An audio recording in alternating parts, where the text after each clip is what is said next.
Google মোটেও একটা normal search engine নয়, এটা একটা powerful tool for ethical hackers and bug bounty hunters.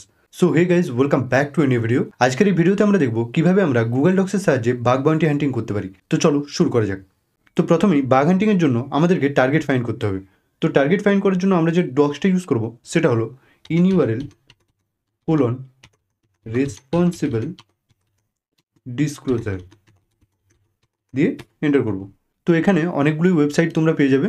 তো এখান থেকে তোমাদের যে টার্গেট সেই টার্গেটটা তোমরা ফাইন্ড করে নেবে। তো আমরা তো আমাদের টার্গেট ফাইন্ড করলাম। টার্গেট ফাইন্ড করার পর আমাদের যে টার্গেট সেই টার্গেটের আমরা লগ ইন পেজগুলোকে ফাইন্ড করতে চাই for brute force attacks or credential stuffing.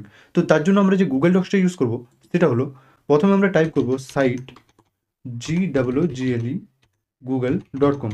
তো এখানে google.com-এর জায়গায় তোমরা তোমাদের যে টার্গেট সেই টার্গেটের ডোমেন নেম বা ওয়েবসাইটটার নাম এখানে দিবে। দেওয়ার পর এখানে টাইপ করব ইন ইউআরএল। এবারে তোমরা ইন ইউআরএলের জায়গায় এখানে ইন টাইটেলও ইউজ করতে পারো। ইন ইউআরএল LOGIN, যেহেতু আমরা লগ ইন পেজগুলো ফাইন্ড করতে চাই তো লগ ইন দিয়ে এন্টার করব। তো এখানে রেজাল্টের মধ্যে দেখবে আমাদের এখানে google.com-এর যতগুলো সাইন ইন অপশন বা লগ ইন পেজ রয়েছে বা সাইন ইন পেজ রয়েছে সেগুলো আমাদেরকে এখানে রেজাল্টের মধ্যে দিয়ে দিয়েছে। তো এরপর সাপোজ আমাদের যে টার্গেট সেই টার্গেটের আমরা sensitive files like passwords, API keys, logs and database backups find করতে চাই। তাহলে আমরা যে ডক্সটা ইউজ করব সেটা হলো, যেমন ইউজ করছিলাম সাইট, আমাদের টার্গেট দিয়ে দেবো GWGLE google.com স্পেস দিয়ে আমরা এখানে টাইপ করব file type UIP file type colon. এবার সেটা আমরা কী কী ফাইন্ড করতে চাই, এখানে লগ ফাইলস হতে পারে, ডেটাবেস ফাইলস হতে পারে, ব্যাকআপস ফাইলস হতে পারে বা এপিআই কিজ হতে পারে। তো আমরা এখানে টাইপ করব লগ পাসওয়ার্ডস দিয়ে এন্টার করব। তো রেজাল্টের মধ্যে এখানে google.com-এর যতগুলো লগ পাসওয়ার্ডস রয়েছে ফাইল টাইপের মধ্যে সেই রেজাল্টগুলো আমাদেরকে এখানে দিয়ে দিয়েছে। তো আমরা এখানে লগটা চেঞ্জ করে যদি TXT টাইপ করে যদি এন্টার করি, দেখবে TXT ফরম্যাটে যতগুলো এখানে পাসওয়ার্ডস রয়েছে, পাসওয়ার্ড ফাইল রয়েছে google.com ওয়েবসাইটের মধ্যে, সেই পাসওয়ার্ড ফাইলগুলোকে আমাদের এখানে দিয়ে দিচ্ছে রেজাল্টের মধ্যে।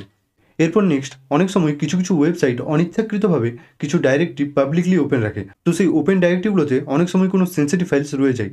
তো সেই ওপেন ডাইরেক্টিভগুলো ফাইন্ড করার জন্য আমরা যে ডক্সটা ইউজ করব সেটা হলো সাইট google.com দিয়ে আমরা ইউজ করব in title colon index of লেখার পরে আমরা তো এবারে সেন্সিটিভ ফাইলগুলো ফাইন্ড করব।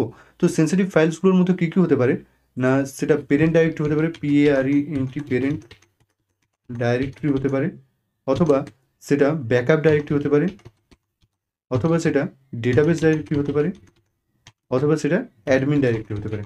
তো আমরা আপাতত টাইপ করব পেরেন্ট ডাইরেক্টরি। তো পেরেন্ট ডাইরেক্টরি Ctrl+C করে আমরা এখানে কী করব, ইন্ডেক্স অফ পেরেন্ট ডাইরেক্টরি দিয়ে এন্টার করব। এন্টার করলে যতগুলো দেখবে google.com-এর পেরেন্ট ডাইরেক্টরি ওপেন রয়েছে পাবলিকলি, সেই রেজাল্টগুলো আমাদেরকে এখানে দিয়ে দিয়েছে। এরপর অনেক সময় পাবলিকলি অ্যাভেলেবেল কিছু স্প্রেডশিটের মধ্যেও কোনো কোম্পানির সেন্সিটিভ ডেটা বা ক্রেডেন্টিয়ালস রয়ে যায়। তো সেই পাবলিকলি অ্যাভেলেবেল সেন্সিটিভ স্প্রেডশিটগুলো ফাইন্ড করার জন্য আমরা যে গুগল ডক্সটা ইউজ করব সেটা হলো, প্রথমে টাইপ করে নিই সাইট google.com। তোমরা এখানে টার্গেটের নাম দিবে। টার্গেটের নাম দেওয়ার পর এখানে টাইপ করবে ফাইল টাইপ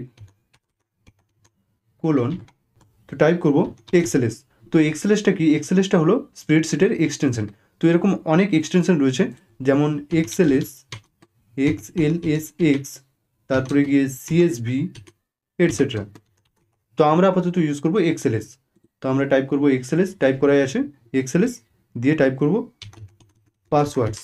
এবার তোমরা এখানে পাসওয়ার্ডসের জায়গায় তোমরা ইমেল আইডি ফাইন্ড করতে পারো বা ইউজার নেম ফাইন্ড করতে পারো, তো তোমাদের ইচ্ছে মতো দিয়ে আমরা এন্টার করব। এন্টার করলে দেখবে XLS ফরম্যাটে যতগুলো পাবলিকলি অ্যাভেলেবেল স্প্রেডশিট রয়েছে এই পাসওয়ার্ডসের, তো সেই স্প্রেডশিটগুলো আমাদেরকে এখানে রেজাল্টের মধ্যে দিয়ে দিয়েছে।